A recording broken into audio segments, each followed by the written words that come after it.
A Polícia Federal indiciou a deputada federal bolsonarista Carla Zambelli e o hacker Walter Delgatti Neto pelos crimes de invasão de dispositivo informático e falsidade ideológica no âmbito do caso do hackeamento ao sistema do Conselho Nacional de Justiça. A informação é do blog da Andrea Sadi no portal G1. A PF concluiu o inquérito do caso e enviou o relatório à Procuradoria-Geral da República, que ficará encarregada da decisão de denunciar ou não Zambelli ao Supremo Tribunal Federal. O possível julgamento, que teria relatoria do ministro Alexandre de Moraes na Corte, pode levar à cassação do mandato da deputada. A invasão ao sistema do CNJ teve como objetivo inserir documentos falsos, como um mandado de prisão forjado contra Moraes, imitando até mesmo a assinatura do ministro, além de ordem de quebra do sigilo bancário e 2 recibos de bloqueio de bens de Moraes. Os agentes da PF avaliam que, além de Zambelli instigar Delgatti a invadir o sistema do CNJ, a bolsonarista também divulgou os documentos falsos inseridos no sistema para jornalistas, a fim de manchar a credibilidade de autoridades do judiciário.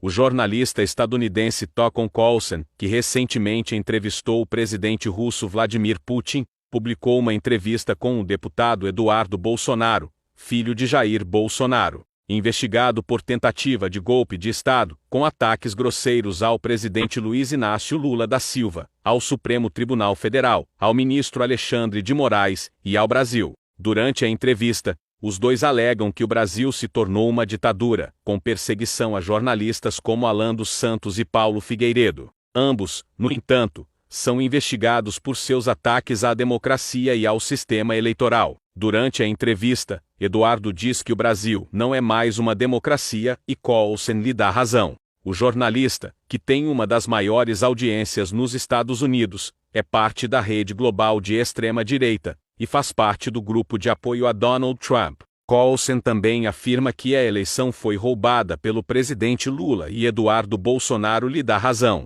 A Câmara dos Deputados tem escondido a lista de deputados federais que assinaram o pedido de impeachment, feito por Carla Zambelli, contra o presidente Lula. A Secretaria-Geral da Mesa da Casa Legislativa se recusou a fornecer a lista oficial dos parlamentares signatários do documento. Segundo a Folha de São Paulo, a Câmara tem se recusado a fornecer a informação e pedido para que seja formalizada uma solicitação, via lei de acesso à informação. A própria lei estabelece, no entanto, que pessoas ou instituições interessadas nesse tipo de informação pode solicitá-la por qualquer meio legítimo. A Câmara afirmou, na semana passada, que o pedido tem 139 assinaturas, mas não divulgou os nomes dos signatários. O governo afirmou nos bastidores que os parlamentares que fazem parte da base do governo e assinaram o documento sofrerão consequências. A ideia é diminuir a verba distribuída a eles e demitir pessoas indicadas por eles a cargos do governo. Apesar do número de assinaturas, lideranças no Congresso Nacional descartam o avanço do pedido de impeachment contra o presidente. Arthur Lira, presidente da Câmara, já arquivou 2 outros documentos similares contra o petista.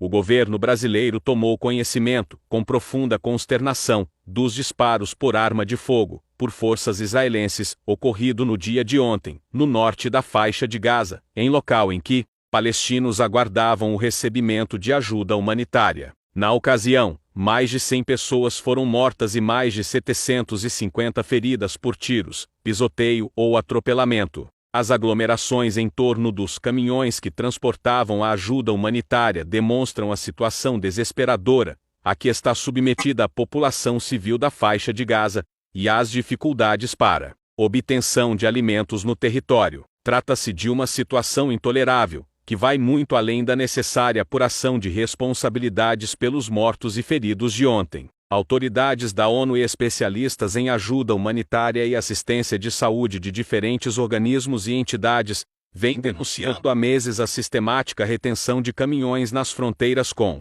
Gaza e a situação crescente de fome, sede e desespero da população civil. Ainda assim, a inação da comunidade internacional diante dessa tragédia humanitária continua a servir como velado incentivo para que o governo Netanyahu continue a atingir civis inocentes e a ignorar regras básicas do direito humanitário internacional.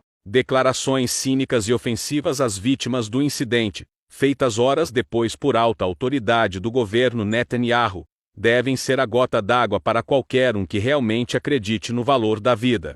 A Polícia Federal indiciou a deputada federal bolsonarista Carla Zambelli e o hacker Walter Delgatti Neto pelos crimes de invasão de dispositivo informático e falsidade ideológica no âmbito do caso do hackeamento ao sistema do Conselho Nacional de Justiça. A informação é do blog da Andrea Sadi no portal G1. A PF concluiu o inquérito do caso e enviou o relatório à Procuradoria-Geral da República, que ficará encarregada da decisão de denunciar ou não Zambelli ao Supremo Tribunal Federal. O possível julgamento, que teria relatoria do ministro Alexandre de Moraes na Corte, pode levar à cassação do mandato da deputada. A invasão ao sistema do CNJ teve como objetivo inserir documentos falsos, como um mandado de prisão forjado contra Moraes, imitando até mesmo a assinatura do ministro, além de ordem de quebra do sigilo bancário e 2 recibos de bloqueio de bens de Moraes. Os agentes da PF avaliam que,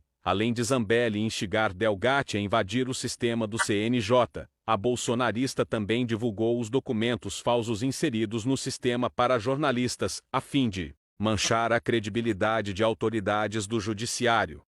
O deputado estadual Capitão Assunção, do Espírito Santo, foi preso pela Polícia Federal na noite desta quarta-feira, 28, em Vila Velha, na Grande Vitória. Segundo o senador Magno Malta, presidente do PL Capixaba, seu correligionário foi detido enquanto participava de um culto em uma igreja evangélica. A prisão ocorreu em decorrência de um mandado expedido pelo Supremo Tribunal Federal, após pedido da Procuradoria-Geral de Justiça do Estado. Assunção, que é um bolsonarista ferrenho, já utilizava tornozeleira eletrônica, por determinação anterior do ministro Alexandre de Moraes. Ele foi encaminhado à sede da Polícia Federal em Vila Velha. Segundo informações da assessoria de imprensa do partido do deputado, a prisão ocorreu sem revelação da motivação específica, mas ela estaria vinculada ao descumprimento de decisões judiciais anteriores. Capitão Assunção é alvo de investigações do STF por participar de atos golpistas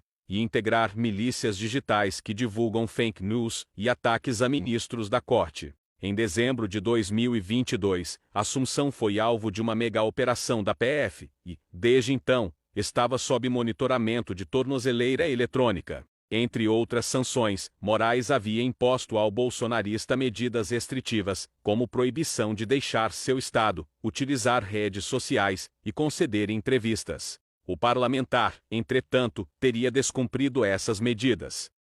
Há um clima de tensão entre militares que estão sob investigação por alegadamente planejarem um golpe de Estado, em conjunto com o ex-presidente Jair Bolsonaro, destacando-se o depoimento do ex-comandante do Exército, Freire Gomes, à Polícia Federal. Contudo, é o interrogatório do ex-ajudante de ordens da presidência, o tenente-coronel Mauro Cid, que suscita maior apreensão entre os militares envolvidos.